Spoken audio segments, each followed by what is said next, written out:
The Ferguson incident was a landmark in so many ways. We were at a pivotal time in history where they're trying to change the way that this country looks from the standpoint of its government. And they're trying to lead it more toward a socialist bent. Race is an excellent tool for that. Anyone who reads the work of Mr. Marx will discover that very quickly. And whenever the Ferguson event happened, the entire town came into an uproar. And the way that the media portrayed it, it looked as though Ferguson itself and the people in Ferguson were blowing a gasket over this entire thing. But in point of fact, most of the people who came in and were doing the protesting and doing all that stuff were from out of town. They were paid protesters, and they were paid $150 a day, cash money. And that plus the idea of getting to be on television and all that was a very attractive thing. There is indeed an issue, as I believe there is all across the nation, with police and dealing with the African American population. Yes, it's a very difficult job for the police. And it's a pattern that's been set up over many, many, many, many years for all of this to take place. But in this particular case, by the time we got to the end of the Michael Brown thing, it was discovered that Michael Brown did indeed turn and move back on that policeman in a violent fashion. He did indeed shoot, and the policeman did indeed shoot him in self-defense. Hands up, don't shoot did not occur. Hands up, don't shoot. Whenever I say that, I'm saying that, and my husband brought this up. This is a real interesting thing. My husband brought this up. The fact that whenever it all first happened, and shortly right after the shooting happened, there were persons on the scene who were immediately activists and immediately on the scene. Those persons were not from Ferguson, Missouri, or from St. Louis. They were already there. How did they get there? How did they get there on that very same day, within that very same time frame? And the hands up, don't shoot meme was something that was just that. It was a meme. It need not occur. It was a Saul Alinsky activism from the beginning. That's what it was. It was by the book. And none of us in Ferguson knew what to do, because the population of Ferguson is 71% African American. And so many of the individuals there were actually taken aback, and it was their property, it was their lives, it was their homes that were being destroyed, and their businesses being burned, their lives being turned upside down. It wasn't just the activists who were being put in jail, or some of the young locals who said, yes, $150 a day, I'm happy to go do that, and they would get incarcerated and turn back out. It was the broken stores, the broken lives, the broken buildings.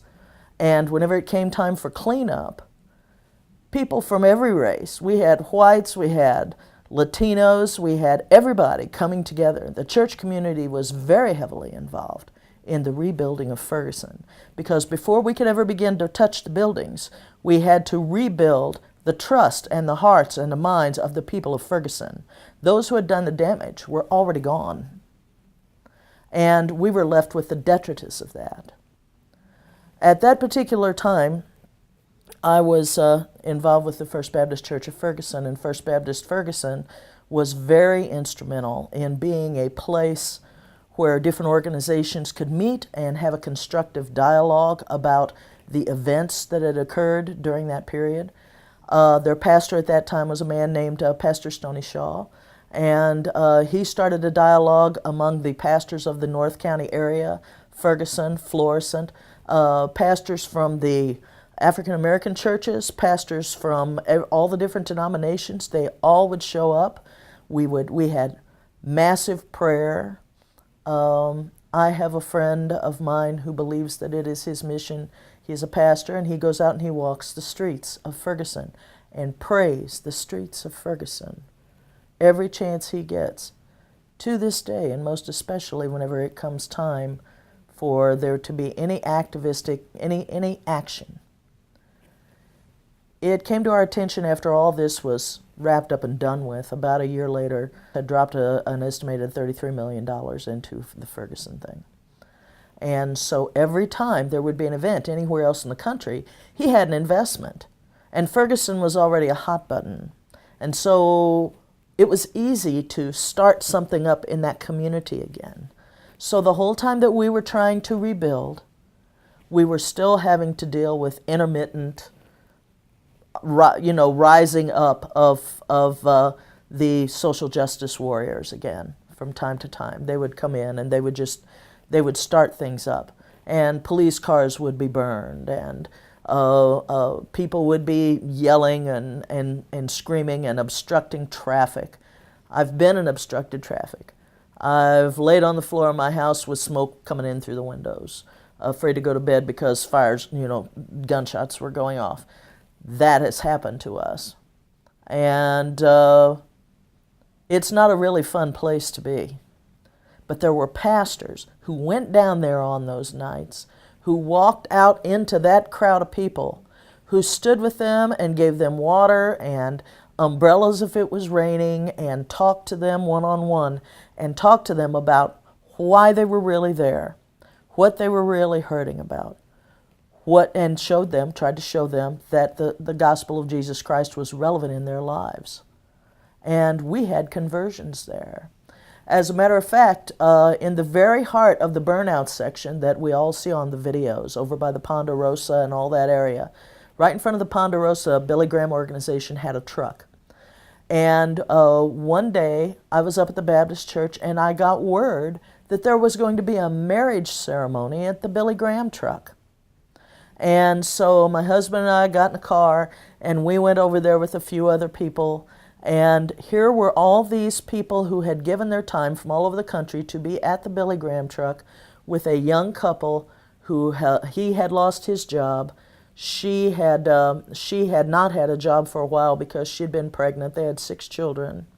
And they did not have a home, but they wanted to get married. They had given their lives to Christ, and they wanted to get married. And this whole thing that had happened with the burning of the buildings and the burning of the QT and all this had prompted the young man in the relationship to turn his life back to Christ and to make a commitment to his woman.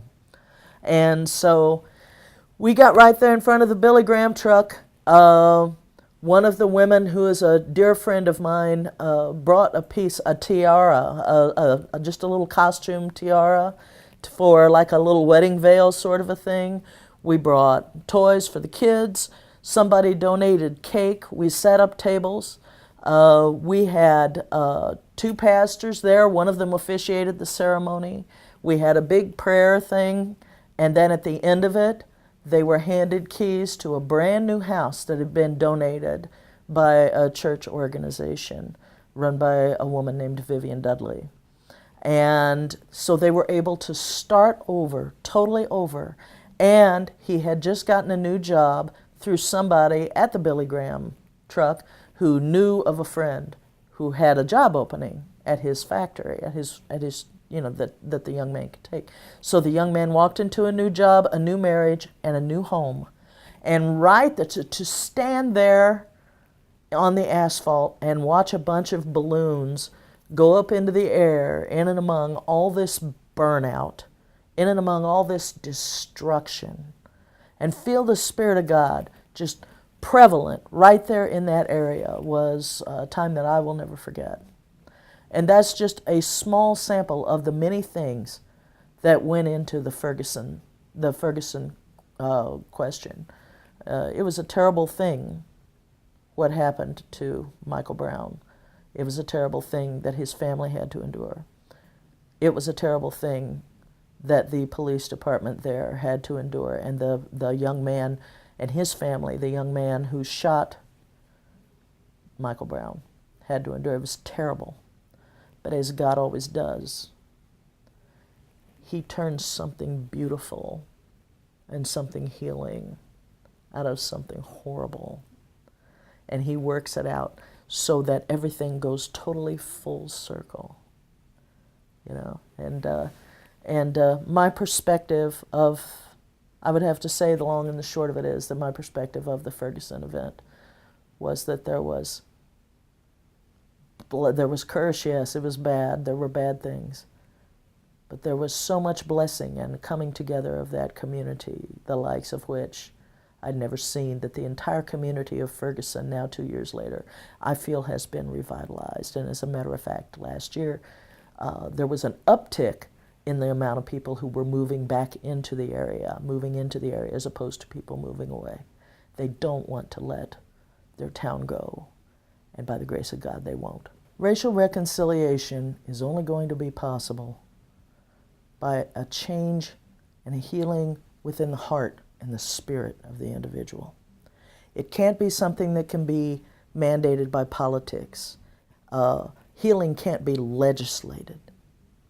Healing must be brought through the love of a loving and healing God. And the God of the Bible, a meeting with the God of the Bible is going to be the only way that we're ever going to get a true meeting of the minds. We have to understand and realize that we are, these skins, this is just shell. The soul that God made, that He put in here, this is where we need to meet one another. We need to meet one another on that soul level. And we have to allow for healing on each side. And that only comes through relationship with God, individual to God. And through that, we're able to come together. And that's going to be the only way that it'll ever be done. It can't be done in any other way.